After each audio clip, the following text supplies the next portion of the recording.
کہ ٹانگیں ٹیڑھی ہوتی ہیں، بینڈ ہو جاتی ہیں، یعنی باہر کو نکلی ہوتی ہیں، اور کسی کی اوپر سے اندر کو ہوتی ہیں اور کسی کی اوپر سے اندر کو ہوتی ہیں، باہر کو ہوتی ہیں، اور نیچے سے اندر کو ہو جاتی ہیں۔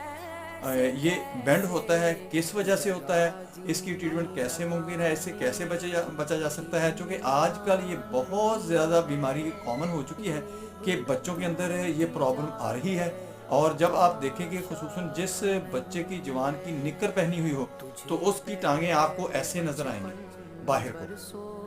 پھر پتہ چلتا ہے کہ اس کی ٹانگیں جو ہیں اس کی پھر چکی ہیں، یعنی ٹیڑھی ہو چکی ہیں، اور ان کے جو گھٹنے ہوتے ہیں وہ آپس میں ٹکرا رہے ہوتے ہیں۔ یہ خصوصاً آرمی کے لیے یہ بینیفٹ نہیں ہوتے، یہ میڈیکل میں فیل ہو جاتے ہیں۔ آپ نے اگر اس چیز کو مد نظر رکھنا ہے جو میں نے باتیں بتانی ہیں، تو آپ کا بچہ یہ ٹانگیں ٹیڑھی ہونے سے بچ جائے گا۔